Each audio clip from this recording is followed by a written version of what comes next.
Վարշաբենդի հունվարի 30-ին Պալադիում հոլում կայացած համերգի համար քաղաքացիական պայմանագիր կուսակցությունը ծախսել է ընդհանուր 8.5 միլիոն դրամ, պետբյուջեից 0 դրամ ծախսով։ 0 դրամ է ծախսվել պետական բյուջեից։ Միջոցներով է, քանի որ ասում են ինչու են գաղտնի բանում, եթե թափանցիկ իշխանություն եք, ինչու է գաղտնի բանում։ Ինչ միջոցներով, կուսակցության միջոցներով է դա եղել։ Կուսակցության։ Հա։ Իսկ ինչպես է ձևավորվում կուսակցության բյուջեն։ Գումարների հիմնական մասը բյուջե է մտնում նվիրատվություններից։ Քաղաքացիական պայմանագրի դեպքում այս ընթացակարգը այնքան էլ հարթ չէ։ 2022-ից ի վեր հրապարակվող քաղաքացիական պայմանագրի նվիրատուների ցուցակներում պարբերաբար խախտումներ են արձանագրվում։ Քաղաքացիական պայմանագիր կուսակցությունը իշխանության գալուց ի վեր աչքի է ընկել կուսակցության նարված խմբակային նվիրատվություններով, որոնցում մասնագետները խախտումներ էին արձանագրել։ Civilnet-ը պարզել էր, որ 140 նվիրատուներից բոլորը բացի 6-ից քաղաքացիական պայմանագրի թեկնածուներ են եղել 2022-ին կայացած տեղական ինքնակառավարման մարմինների ընտրություններում։ Ավագանու ամենակիչը 10 թեկնածու էլ տարբեր քաղաքներից նույն օրը քաղաքացիական պայմանագրին փոխանցել էր նույն չափով գումար։ 26 ավագանու անդամի նվիրատվությունը կազմել է հայտարարագրում լրացված եկամուտի գրեթե կեսը։ 2022-ին 4 հոգի քաղաքացիական պայմանագիր կուսակցությանը նվիրաբերել է 2.5 միլիոն դրամը գերազանցող գումար, անանուն փոխանցումներ է արել, որ արգելված են օրենքով։ Սա պատճառ դարձավ 2024-ին քրեական գործի հարուցման։ Գլխավոր դատախազությունը հանցանքի մասին հատկանիշներ չէր հայտնաբերել։ Գործը կարճվեց նախորդ տարեվերջին։ Հանցագործության մասին հաղորդում էր ներկայացրել Հելսինկյան քաղաքացիական ասամբլեայի ներկայացուցիչ Վարդինե Գրիգորյանը։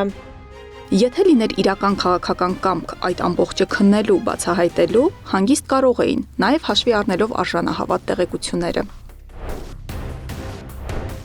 2023-ը նշանավորվեց քաղաքացիների ստորագրությունն ու անձը հաստատող փաստաթուղթն օգտագործելով քաղաքացիական պայմանագրին անհայտ ծագման 2.5 միլիոն դրամներ փոխանցելու պատմությամբ։ Ինֆոկոմն էր հետաքննել։ Անանուն քաղաքացուն ծանոթներից մեկը խնդրել էր բանկում ստորագրել բանկային թղթի տակ։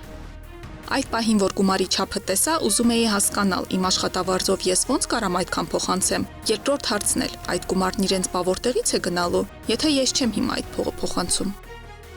2021-ին կառավարության նոր բարեփոխումներով արգելվեցին բիզնեսների կողմից նվիրատվությունները։ Փոխարենը սկսեցին բիզնեսների հետ փոխկապակցված անհատները խոշոր գումարներ փոխանցել քաղաքացիական պայմանագրին։ 2023-ին 2.5 միլիոն դրամ փոխանցած 140 նվիրատուների մեծ մասը կապակցված էր տարբեր բիզնեսների հետ։ Առնվազն 8-ը աշխատում էին Երեմյան Project-ում։ Վիլաշին, Ջերմուկ Group, Zover Construction, Magnolia Comfort 2, GAH, GMK Partners, Stroymaster Միխայիլ, Անվտանգության ապահովման մասնավոր գործունեություն իրականացնող Արագ արձագանքման գվարդիա ընկերությունների հետ փոխկապակցված անձինք ևս թույլատրելի առավելագույն չափով գումար են փոխանցել քաղաքացիական պայմանագրին։ Խոշոր 1 միլիոնից մինչև 2.5 միլիոն դրամ նվիրատվություններով հետ չեն մնացել նաև քաղաքական գործիչներն ու նրանց փոխկապակցված անձինք։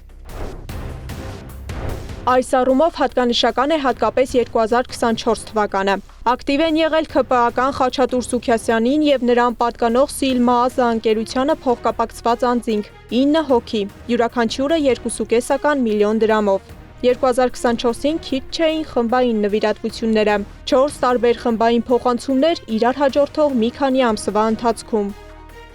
Մարտի 29-ից ապրիլի 2-ը 12 հոգուց 29 միլիոն, մայիսի 13-ից 17-ը 34 միլիոն, որից 32 միլիոնը 1 եւ ավելի միլիոն դրամ փոխանցած 13 նվիրատուներից։ Հունիսի 5-ից 13-ը 20 միլիոն, որից 14.5 միլիոնը 1 եւ ավելի միլիոն դրամ փոխանցած 11 նվիրատուներից։ Սեպտեմբերի 16-ից 17-ը 11 նվիրատուներից 20 միլիոն դրամ։ 2023-ից 25 թվականներին կառավարությունը 200-ից ավելի ընկերությունների մաքսային արտոնություններ է շնորհել։ Ինֆոկոմը պարզել է այդ ընկերությունների սեփականատերերը կամ նրանց փոխկապակցված անձինք միասին շուրջ 110 միլիոն դրամի նվիրատվություններ են կատարել քաղաքացիական պայմանագիր կուսակցությանն ու Աննա Հակոբյանի Իմ քայլը հիմնադրամին։ Սամվել Ալեքսանյանին պատկանող յոթ ընկերություն 8 անգամ 26 միլիարդ դրամի մաքսային արտոնություն է ստացել, ինչը կազմել է ընդհանուր արտոնությունների 17.15%-ը։ 2025-ին Իմ քայլը հիմնադրամին Ալեքսանյանի Mobile Center-ը փոխանցել է 10 միլիոն դրամ։ Արտոնություն ստացածների ցուցակի երկրորդ հորիզոնականում Կարեն եւ Միքայել Վարդանյան եղբայրներին պատկանող բիզնեսներն են, երրորդ տեղում Ոսկե կաթ ընկերությունը, միասին 38.8 միլիարդ դրամ։ 12 միլիոն դրամ են 2023-ից 24 թվականներին կառավարությունից մաքսային արտոնություն ստացածները նվիրաբերել քաղաքացիական պայմանագիր կուսակցությանը, սակայն այս թիվը հնարավոր է ավելի մեծ լիներ։ Միայն անունների հրապարակումը բարդացնում է նույնականացումը։ Այս մասին Transparency International կենտրոնի հակակոռուպցիոն փորձագետ Վարուժան Հոկտանյանն է փաստում։ Սա ստեղծում է միայն թվացյալ թափանցիկության պատկեր։ Թափանցիկությունը, եթե չի զուգակցվում հաշվետվողականության մասնակցության հետ, դառնում է մի շատ վտանգավոր եւ ապակողմնորոշող բան, որի քողի տակ շատ ավելի կարեւոր բաներ թաքցվում են։ Օրինակ, անուն ազգանունները բաց հրապարակում են, բայց կան անուն ազգանուններ, որոնք հարյուրներով կարող են լինել Հայաստանում։ Էլ ինչ թափանցիկության մասին է այստեղ խոսքը։